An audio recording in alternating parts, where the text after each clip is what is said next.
ये ब्रह्मांड हमारे जाने के बाद भी बिलियंस ऑफ ईयर तक जिंदा रहेगा। और इसका मतलब ये है कि हम कुछ extremely important cosmic events miss कर देंगे। इस बार वी आर गोइंग डीपर। मैं आपको ले चलूंगा trillions of years ahead in time और दिखाऊंगा कुछ ऐसे इवेंट्स जो सच में माइंड ब्लोइंग हैं। Let's begin from the near future, least from a cosmic time perspective. The disappearance of Jupiter's Great Red Spot. Scientist का मानना है कि जुपिटर का फेमस ग्रेट रेड स्पॉट कुछ ही सेंचुरीज या शायद कुछ डेकेड्स में वैनिश हो सकता है। ये कोई नॉर्मल चीज नहीं है, ये एक मैसिव स्ट्रोम है जो जुपिटर के एटमॉस्फेयर में कम से कम 200 सालों से चल रहा है और may be even before that. Size की बात करें तो इट्स 1.3 टाइम्स वाइडर देन अर्थ और ये स्ट्रोम तक की स्पीड से हवा को घुमाता है। लेकिन पहले ये और भी बड़ा था। 1800s में ये आज के मुकाबले 4 टाइम्स बड़ा था। जब अर्थ के स्ट्रोम्स कुछ हफ्तों में छट जाते हैं, जुपिटर का ये तूफान सेंचुरीज तक एक्टिव रहा है, लेकिन एक दिन ये भी खत्म हो जाएगा। Return of ice age. चलिए अब ले चलते हैं आपको ईयर 50,000 में। तब अर्थ एक नए डेंजरस एरा में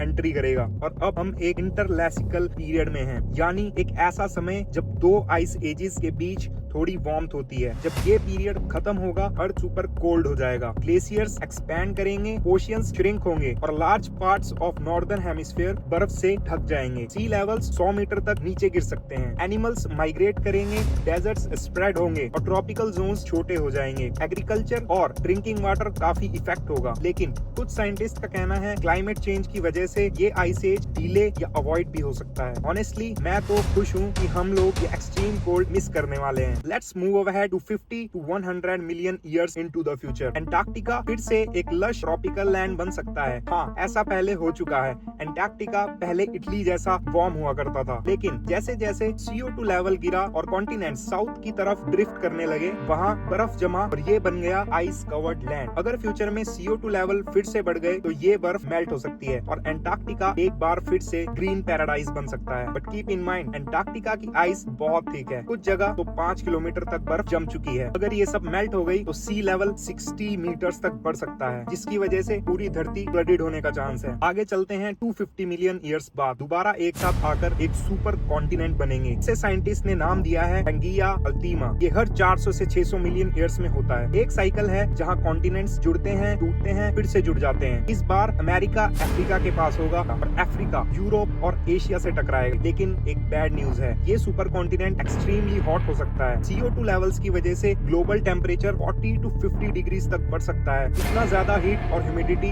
मैमल्स के लिए सरवाइव करना मुश्किल बना देगा। अब बात करते हैं 1 बिलियन ईयर्स के फ्यूचर की, जब हमारा सन ड्रामेटिकली बढ़ जाएगा। हमारा सन हर बिलियन ईयर्स में अप्रोक्सीमेट 10% ज्यादा ब्राइट हो जाता है। इस ब्राइटनेस से अर्थ का टेम्परेचर इतना बढ़ेगा कि फोटोसिंथेसिस बंद हो जाएगा, प्लांट्स मरेंगे, ऑक्सीजन प्रोडक्शन भी रुक जाएगा। स्लोली पूरा फूड चेन कोलैप्स हो सकता है, ओशियंस इवेपोरेट हो जाएंगे और अर्थ बन जाएगा एक बैरन रॉक। इसे सन कंटिन्यूअसली रोस्ट करता रहेगा, जस्ट लाइक वीनस। ह्यूमंस को अर्थ छोड़ना पड़ेगा या एक्सटिंक्शन फेस करनी पड़ेगी। गुड न्यूज, हम ऑलरेडी 5000 एक्सोप्लैनेट्स डिस्कवर कर चुके हैं। अगले 3 बिलियन ईयर्स में ह्यूमन अर्थ छोड़कर नए वर्ल्ड्स में सेटल करने लगेंगे। हम मल्टी सेटलर सिविलाइजेशन बन सकते हैं जो एक सिंगल स्टार सिस्टम पे डिपेंड नहीं करेगा। ऐसे प्लैनेट्स हो सकते हैं जिनके रिंग्स सैटर्न से 100 गुना बड़े हों, या जहां प्लैनेट्स रेड हों, या सुपर हैबिटेबल वर्ल्ड्स हों जहां ह्यूमंस बिलियंस ऑफ ईयर्स तक थ्राइव कर सकते हैं। James Webb telescope already search कर रहा है एलियन लाइफ साइंस के लिए। और अब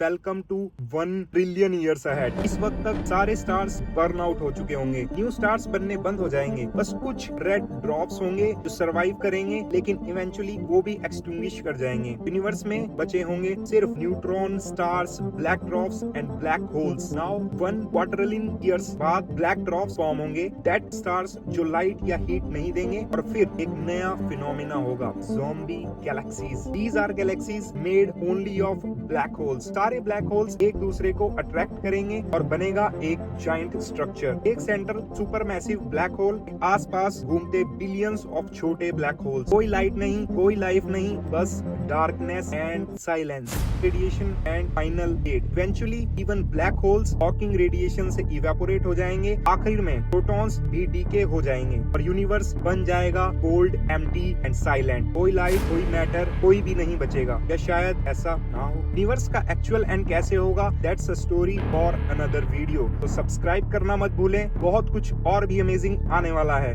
आज के लिए बस इतना ही, मिलते हैं नेक्स्ट वीडियो में।